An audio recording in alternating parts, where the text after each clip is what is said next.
All right. I don't know a lot about computer operating systems, but I do know a lot about linguistics. I do know about language, and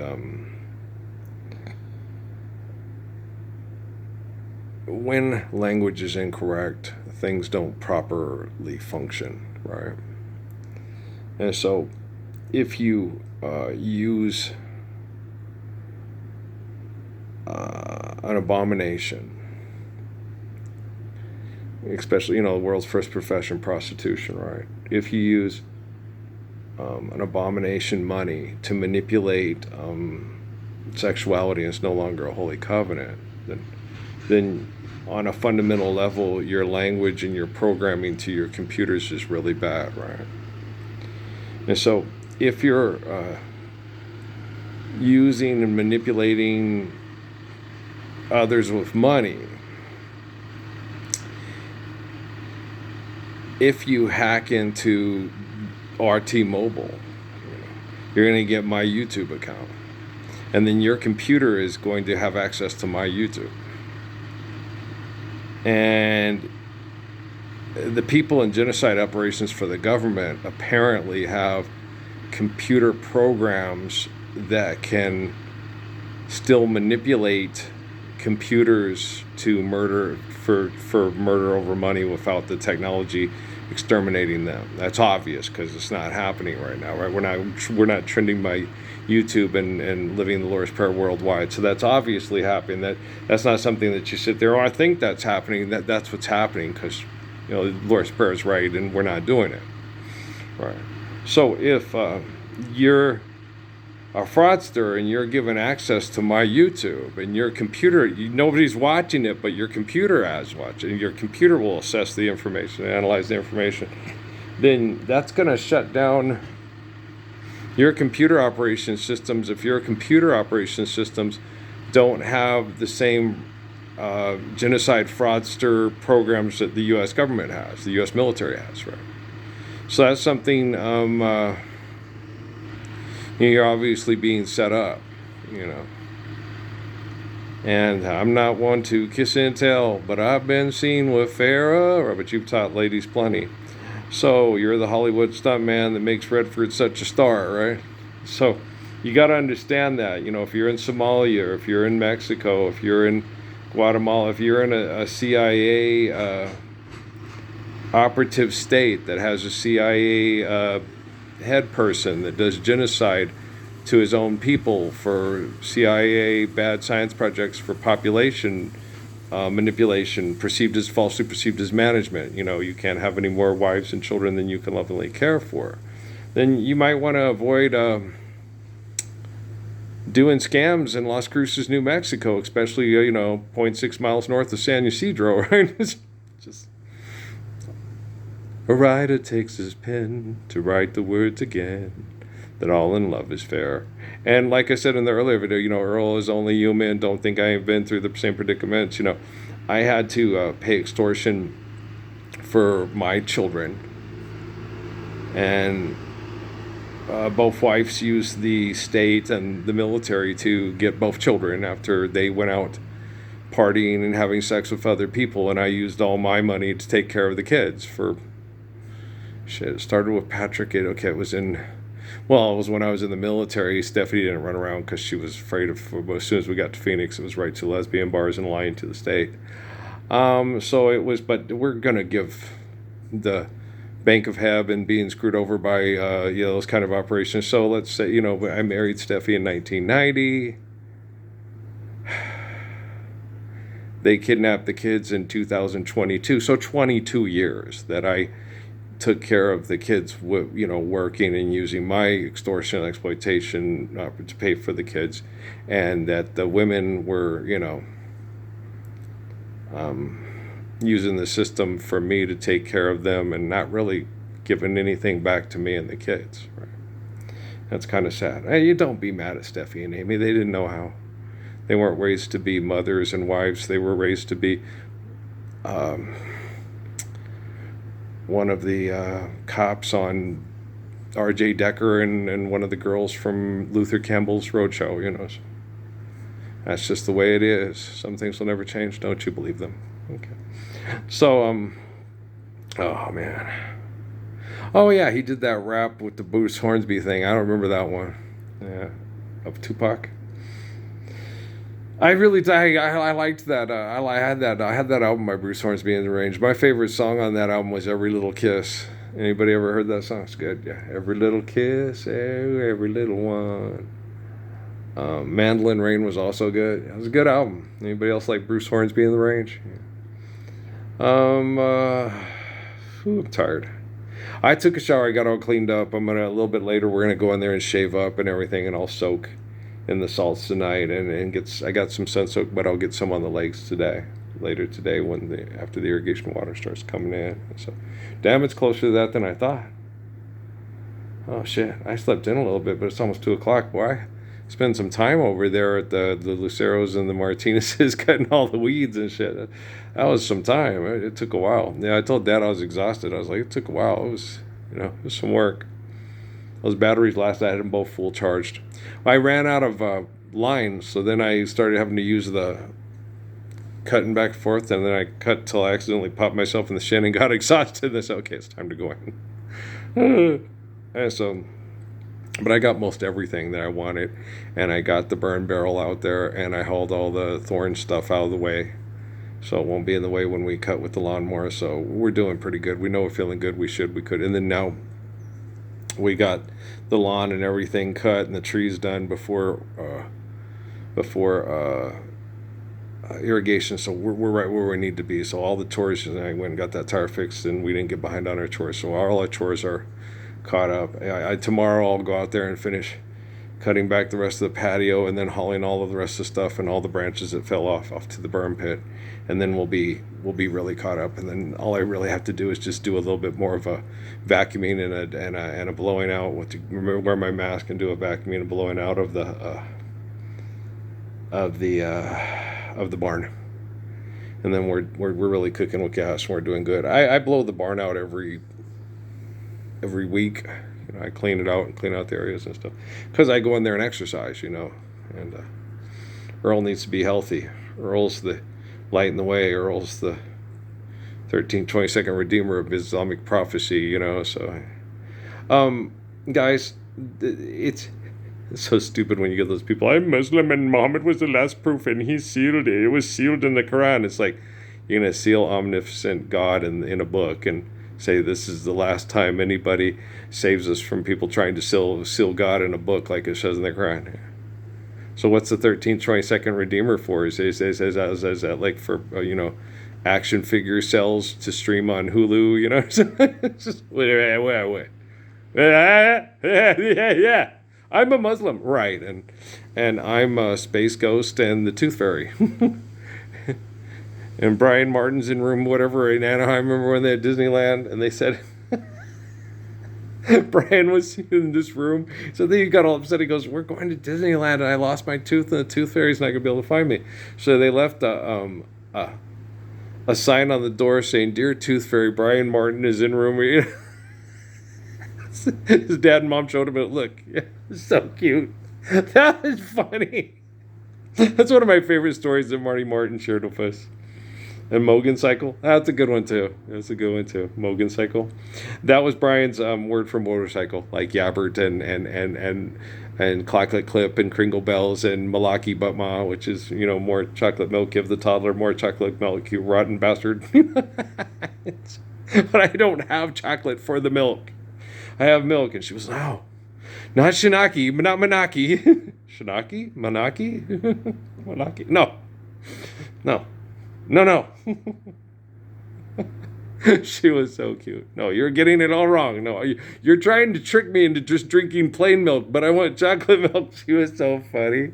Oh, she was hilarious. Remember the first time she saw snow in Albuquerque and she threw an absolute fit? Amy took her out to plan it and she was not having it. It was cold. Noah was the same way.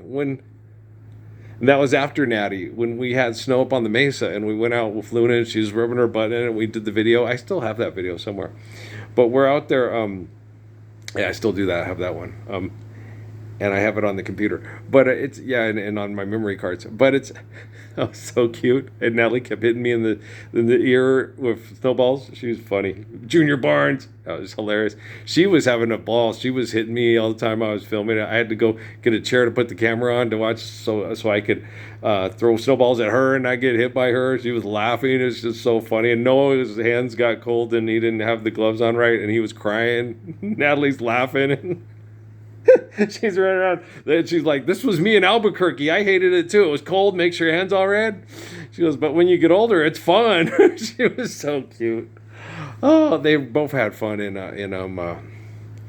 Santa Fe. It was powdery and big white snow, 6 to 8 inches on the old dryer that was on the carport, and the other side of the carport. They had a good old time. Emily just sat there and just watched them like she always did and laughed. Noah and Natalie were better than TV, man. They were hilarious. They were funny. Oh, you were cute. Remember when Emily and I got that, and then Amy yelled, I said, "No, she just wants to be on the camera," but I was laughing and I was getting the picture. And she goes, "What are you doing?" I said, "Well, Natalie, she's doing this little spin on the wood floor when she crawled. It was hilarious. It was great." And that's what I was video recording. And Natalie wanted to be recorded too. It's like, it's okay. I'm just doing her mom yelled at her. I was like, you don't have to yell at her, but just explain to her, they're only babies once, and they get on one knee and kind of do circles around when they crawl. It's absolutely adorable. So I'm video recording it, and so it's fun. And so, yeah, it was cute. I love kids. They're so cute. You have to realize they're kids and they're not adults. And you have to explain to them in the intellect and the understanding of adult in a way that they'll be able to understand. Don't talk to them as if they're too stupid to understand. You have to be intelligent enough to speak in a vernacular in a way that they can understand what you're saying. And I always did that with my little Ray. She was so cute. And Chuji. Yeah. And Chuji, he'd get up and do it anyway. It's Noah. When Noah hurt himself jumping off the bunk bed and Amapola in Sierra Vista, right? And I sat there and he fell off and he's all dying. Oh, I'm hurt. I said, "I told you that was going to happen." He said, "No, you're a liar." I said, "Why am I a liar, Noah?" He goes, "'Cause I did that 100 times and only one time did I get hurt." And I'm like, "Yeah, but that one time you could end up in a wheelchair and never be able to do it again." I worked with kids in wheelchairs that got hit by drunk drivers and could never ride their bike again, right? So when I tell you to do something, I tell you not to do something. I tell you what could cause you to. Mom will raise you with Steve-O and Johnny Knoxville on the damn TV, but I won't. No, I won't. I'll kick Steve-O and Johnny Knoxville in the dick for doing stupid stuff for fuck money so fucking hard. Their descendants and ancestors will feel it from the beginning of time for human beings to the end of time. I am the best. Boom, boom, boom, boom, boom. There is nobody like me. There is nobody. All of their records. Chew Bear. Yeah, Chew Bear was the record setter on 2006. Best passer, receiver ever. It's always with the UAB Blazers. Yeah, he liked the dragon on the helmet. He liked their colors. So, yeah, I like their colors too. The green, gold, and red. I think that looks neat together. Doesn't anybody else? It's very Christmassy. It's quite Christmassy. Green, gold, and red. It's quite Christmassy, isn't it? I think so too. So yeah, I liked it too. I like the colors. The dragon. It's a mythological creature. It's fire-breathing. From the cartoon set. That want to fuck with your head by inventing things that creep you out and scare you, when you should obviously be scared of being a dumbass like them that manipulates people with money with technology to be a pervert, to gain access to people and places and things that you wouldn't gain access to because they wouldn't invite you in unless you manipulated them. How blood teppies of you. It's me, Kathy, I've come home. I'm so cold. Let me in, you withering. I gotta get that one. Running Up That Hill. I like that one too. Anybody else like Kate Bush? I like Kate Bush. If I only could make a deal with God. She's the open for Pink Floyd. Yeah. Yeah, she's. Buddy played her. I was like, she's kind of creepy, but I get her. April. Brian was really into Kate Bush. Yeah. She liked her. I was like, yeah, I get it. Yeah. Da-da-da-da-da-da-da. I bet you Annie Lennox was too. Yeah, probably so. They came out shortly after. Yeah. There used to be monsters in my room at night. Desire, desire, despair. So many monsters. Yeah, the monsters are crazy. They're crazy. Yeah. They have Wi-Fi to tell you what to do with human invention and deny you the love of the faith of the truth of creation. More, no more, I love yous. The language is leaving me. No more, I love yous. Everything's gone outside the world. Anybody else particularly like that song? I think it's about people that are abusive to people that are homosexual and archaic and abusive and don't realize that the whole cause of the homosexual lane is bad heterosexual lane. Yeah.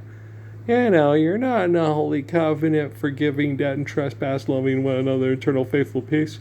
You have a banking system that tortures people if they don't have money to pay you to live here.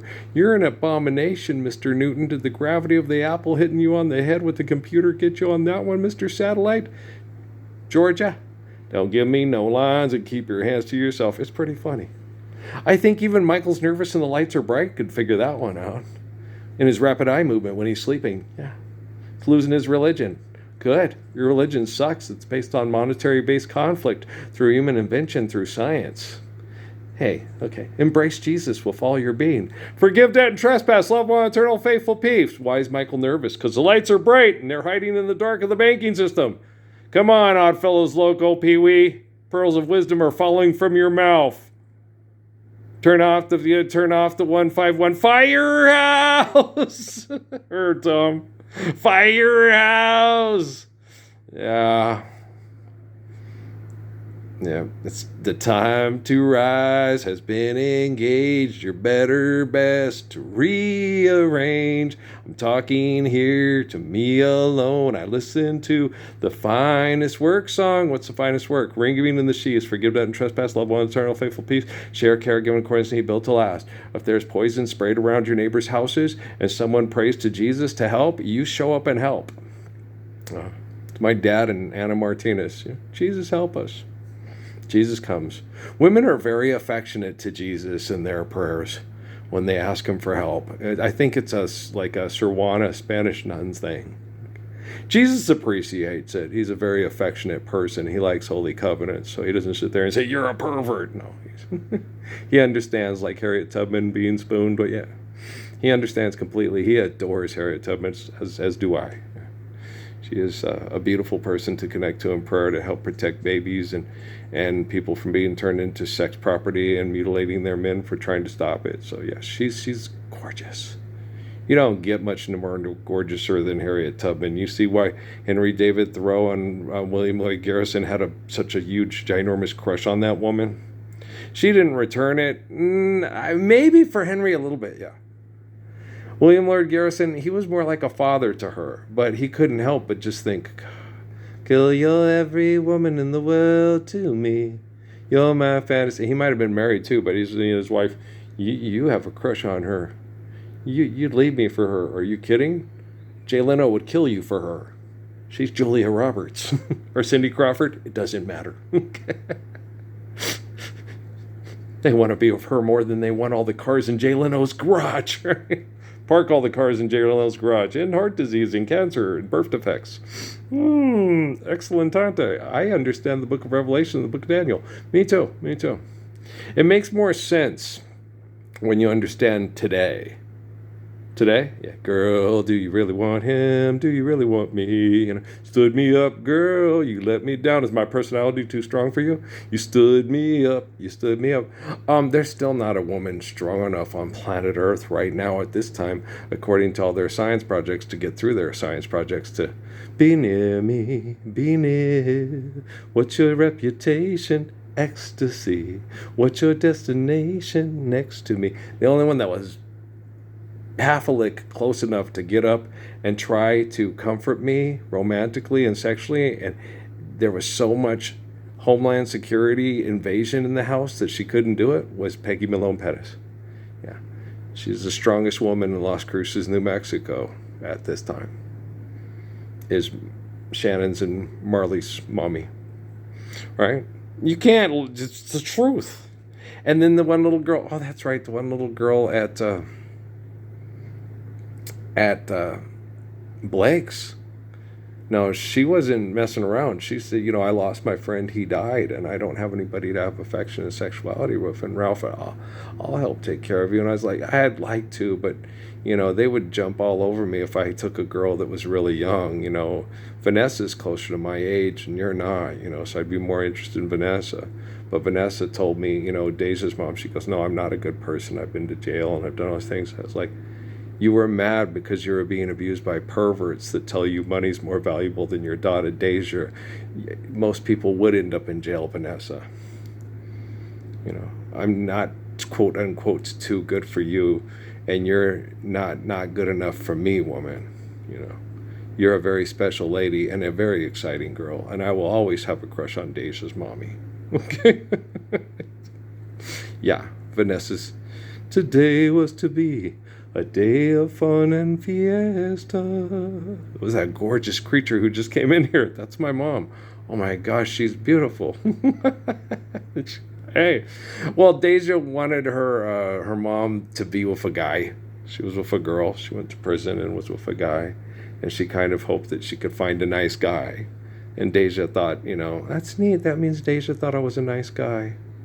I like Deja. She's so sweet. I love her so much. She's my girly girl. Her and Allie did me, and the girls at Blake's. I loved those girls so much. And Cody, Allie's friend, yeah, they were hilarious. He had a huge crush on her. She knew it, but she liked him, but she didn't, she had her, she was so cute. She was so sweet because she knew everybody crushed on her. But she wanted to be friends and she liked them and she, she appreciated them. It's like, I can't, if I could, I would make sure all the sweet guys like you, Cody, get the affection they deserve, but I can't because I'm not a slut bag at White Sands who asked for money for pornography, and that's not Allie. Our Allie's just, we love Allie, we love Deja, they're sweet, yeah, and all the little girls that worked there. I can't remember the little girl's name, she was so sweet.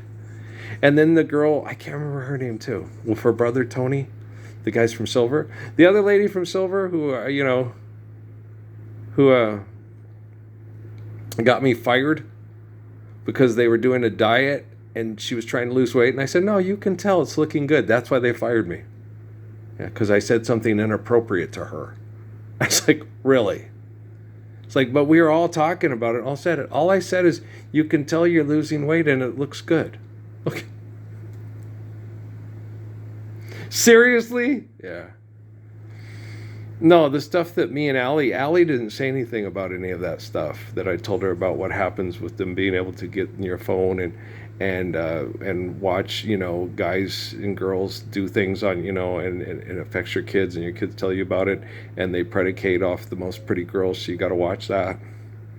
And it's a challenge to go after the pretty girls to try to be, that bitch thinks she's all that, and so the more they can make you fall, like they did with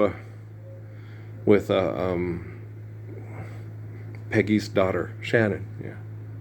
So it was sad, yeah. Because the guy, Tony, that was dating her, met her because he was watching the boyfriend get Shannon high and then post the porno on underground chat rooms. Yeah, I was pretty pissed.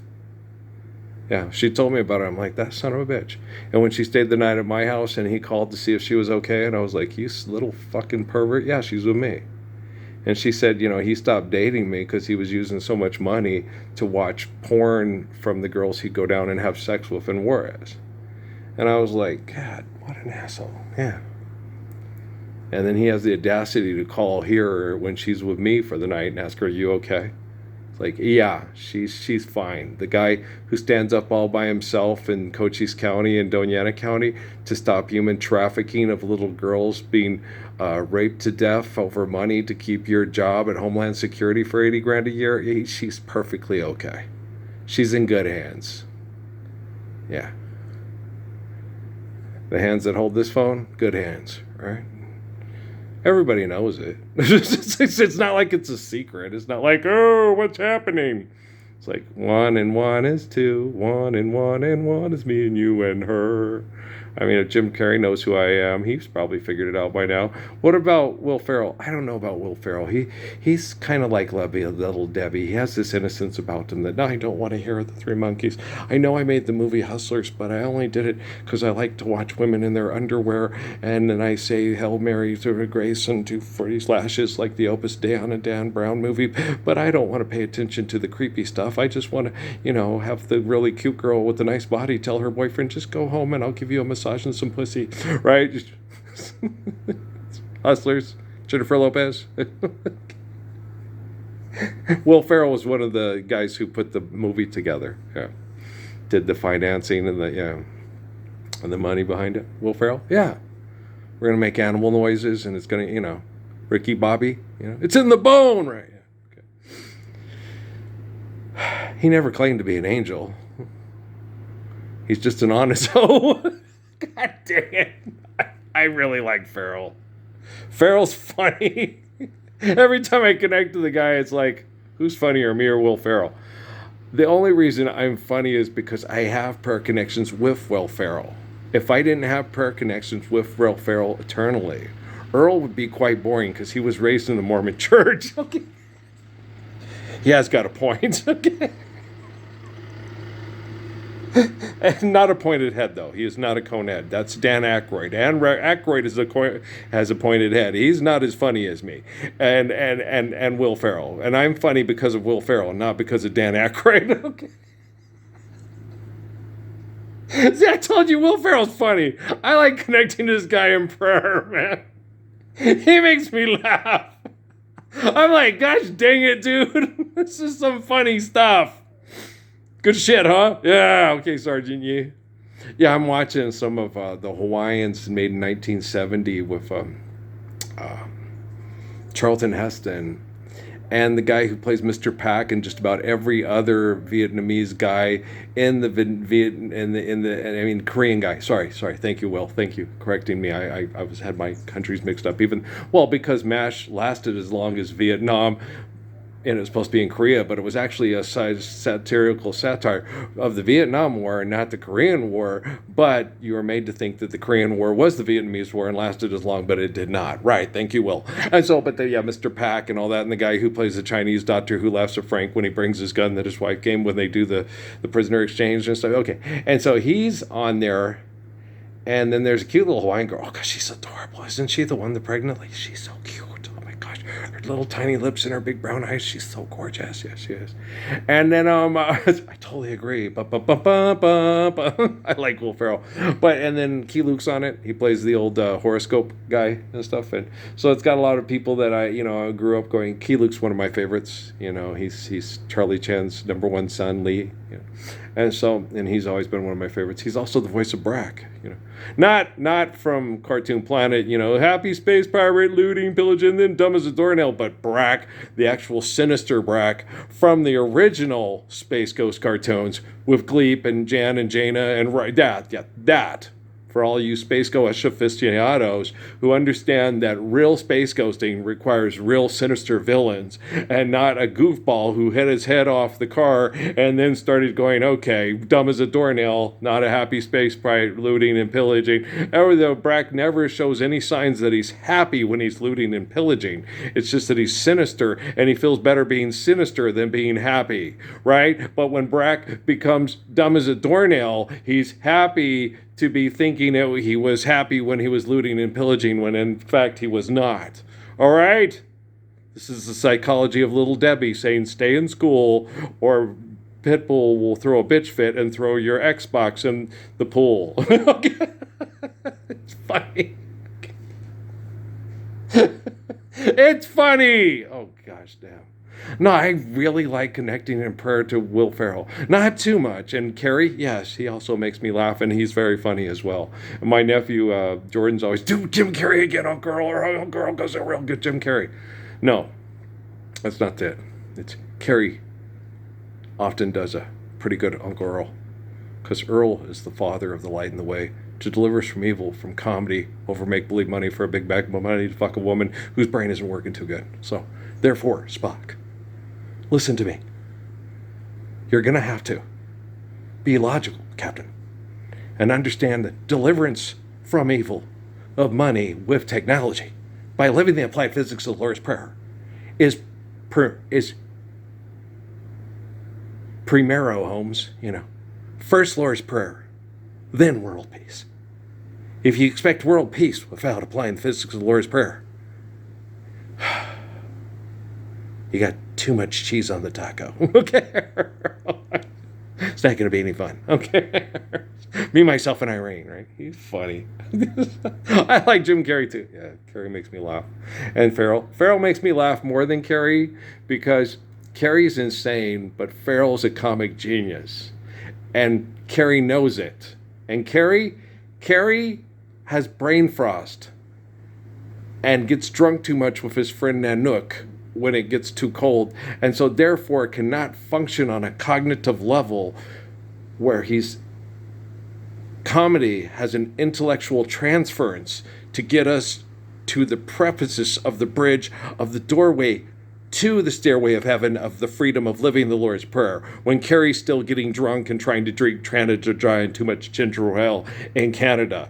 And there's nothing wrong with Canada. It's because Carrie was out in the cold too long and drank too much beer with Nanook and the McKenzie brothers, right? That's why Ferrell will always be funnier than Carrie. Carrie, you have anything to say to that? Jim? He's painting a picture of Will Ferrell. You don't want to see it. It's Ferrell doing pole dancing in a G-string, trying his best to look like Jennifer Lopez,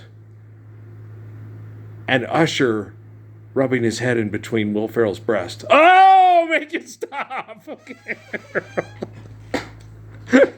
You guys are funny. Okay, don't tell me those two are funny. That's some funny stuff. That was just your imagination. Right, and to commit the sin of the mind is the same to commit it in the flesh. Make it stop! Make the money stop! Make it stop! No more pole dancing for money! Make it stop! That was wonderful. I don't care what you guys say. Jim Carrey and Will Ferrell are just two special angels sent from up above. I know they're an angel. Heaven sent them for us to love. Oh, shut up! You guys are funny. Oh, I love you. We'll talk later. Will Carrey and Ferrell show up? I don't know if we can afford them. They're like a lawyer from Mesilla, New Mexico. Okay, guys, I love you. All right, peace out, man. We'll talk later. Okay.